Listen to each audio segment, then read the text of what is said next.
Hello student, welcome back to my YouTube channel. आज के हम इस वीडियो में प्लूरल वर्ब को सिंगुलर फॉर्म में बदलने के कुछ नियम पढ़ेंगे। यहाँ पर जैसा कि आप जानते हैं, जो वर्ब होती हैं उनका जो निर्माण हुआ है कौन सी फॉर्म में किया गया है, प्लूरल फॉर्म में किया गया है।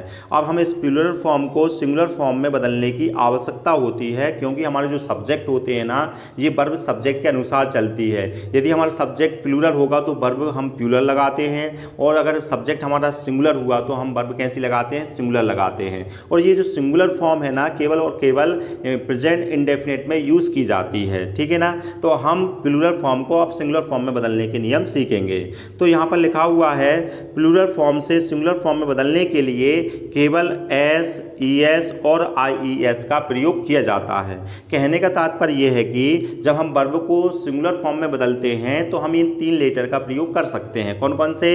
हम एस का प्रयोग कर सकते हैं सिंगुलर बनाने के लिए, या फिर हम ई एस का प्रयोग कर सकते हैं, या फिर हम आई ई एस का प्रयोग कर कर वर्ब को सिंगुलर बना सकते हैं। चलिए, तो अब हम इनको एक एक कर कर किसका प्रयोग कहाँ करना है ये सीखेंगे, क्योंकि हम इन तीनों का प्रयोग एक साथ नहीं कर सकते, एक वर्ब के लिए नहीं किया जा सकता है। इनका प्रयोग अलग अलग स्थितियों में किया जाता है। सबसे पहले लिखा हुआ है use of I E S. तो अब हम आई ई एस का प्रयोग सीखेंगे कि आई एस के द्वारा हम कौन सी वर्ब को सिंगुलर फॉर्म में बदल सकते हैं।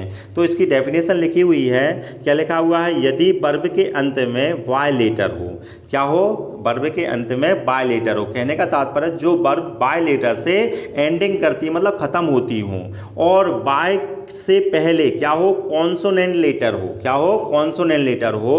तो बाय को हटाकर उसके स्थान पर क्या कर देते हैं, आई ई एस लिखकर वर्ब को सिंगुलर बना देते हैं। क्या लिखा हुआ है? कहने का तात्पर्य यह है, जो वर्ब किससे एंडिंग करती है, बाय लेटर से एंडिंग करती है, अंत में बाय रहता है, और बाय के पहले आपको क्या देखना है, कॉन्सोनेंट लेटर भी देखना है। उस बाय के पहले क्या होना चाहिए, कॉन्सोनेंट लेटर होगा, तो फिर बाय को हटा देना है और बाय के स्थान पर क्या लगा देना है, आई ई एस लगा देना है। वो वर्ब केस में बदल जाएगी, सिंगुलर फॉर्म में बदल जाएगी।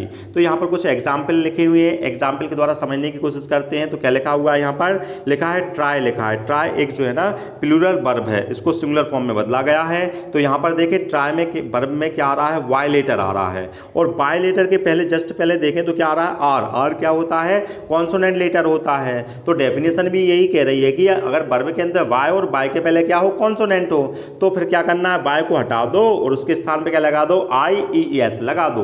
तो वर्ब किस में बदल जाएगी, वो सिंगुलर फॉर्म हो जाएगी। तो ट्राई प्लूरल हो गई, और ट्राइस कौन सी वर्ब हो गई, सिंगुलर फॉर्म बन गई, ठीक है ना।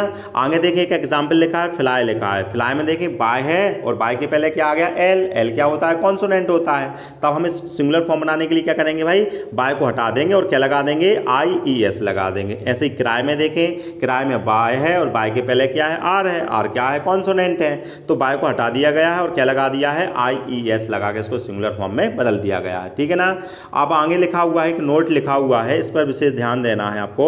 यदि वर्ब के अंत में वाई लेटर हो और बाय से पहले क्या हो, बॉबल हो। बॉबल मतलब ए आई ओ यू हो, है ना।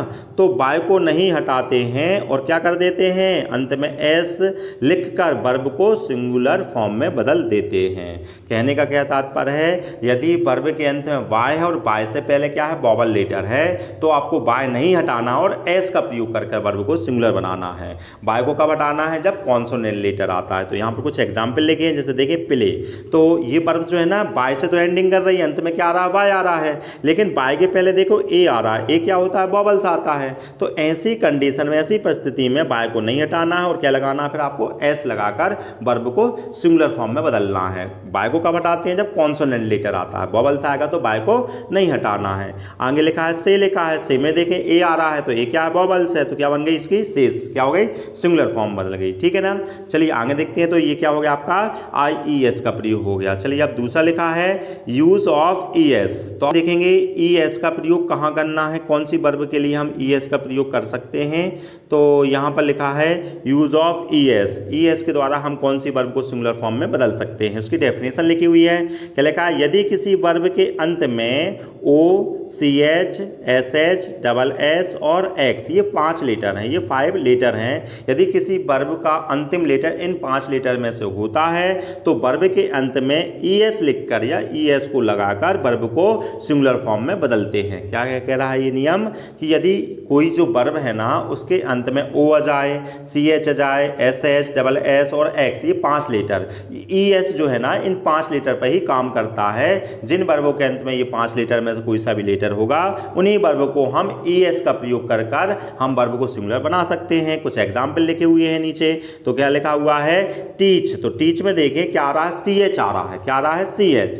तो जब भी CH आएगा तो उसमें हम ES का प्रयोग करके क्या बनाएंगे, सिंगुलर फॉर्म में बदलेंगे हम। तो टीचर्स क्या हो गई, सिंगुलर फॉर्म हो गई। आगे देखें क्या लिखा है, गो लिखा है, तो गो का अंतिम लेटर क्या हो रहा है, O है, तो जब भी O आएगा तो उसमें क्या प्लस हो जाएगा, ES हो जाएगा। क्रॉस में देखें क्या आ रहा है, डबल S, तो क्या हो जाएगा, ES जोड़ दिया है। मिक्स में क्या आ रहा है, X, तो क्या जोड़ दिया है, ES। तो हम S का प्रयोग देख लेते हैं, तो लिखा हुआ है यूज ऑफ S। S का प्रयोग कहाँ करना है, कौन सी वर्ब को हम S के प्रयोग के द्वारा हम सिंगुलर बना सकते हैं, उसकी डेफिनेशन लिखी है।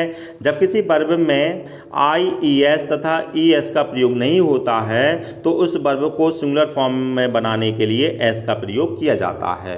क्योंकि I और ES का प्रयोग कब करते हैं, वर्ब के अंत में क्या होना चाहिए, Y लेटर होना चाहिए। और ES का प्रयोग कब किया जाता है, जब वर्ब के अंदर वो 5 लेटर होंगे। कौन कौन से, OCH SS और X, ये 5 होंगे तभी ES काम करता है। ठीक है ना। यदि ये लेटर नहीं होते और Y लेटर नहीं होते हैं तो वर्ब को तो सिंगुलर बनाना है, तब हम वहाँ क्या करते हैं, S का प्रयोग करते हैं। तो कुछ एग्जाम्पल लिखे हैं, तो लिखा है टैक लिखा है ना। तो टैक में देखिए Y लेटर है नहीं है, Y लेटर होता और उसके पहले कॉन्सोनेंट होता तो हम IES का प्रयोग करके सिंगुलर बना देते। तो यहाँ पर तो Y नहीं है, इसलिए हम इसमें काय का प्रयोग नहीं कर पाएंगे, IES का प्रयोग नहीं कर पाएंगे। ठीक है ना। फिर लिखा है ES का प्रयोग क्यों नहीं हो रहा है इसको सिंगुलर बनाने के लिए, क्योंकि ES इन 5 लेटर पर ही काम करता, अंत में ऐसा कोई उनमें से कोई लेटर नहीं है। तब ये दोनों कंडीशन जब यूज ना हो तो काय का प्रयोग किया जाता है, S का प्रयोग किया जाता है। ठीक है ना। तो इसमें क्या लगा दिया है, S लगाकर टैक्स कर सिंगुलर बना दिया। जैसे मैक है, मैक का क्या हो गया, मैक्स हो गया होगा, है ना। ठीक है।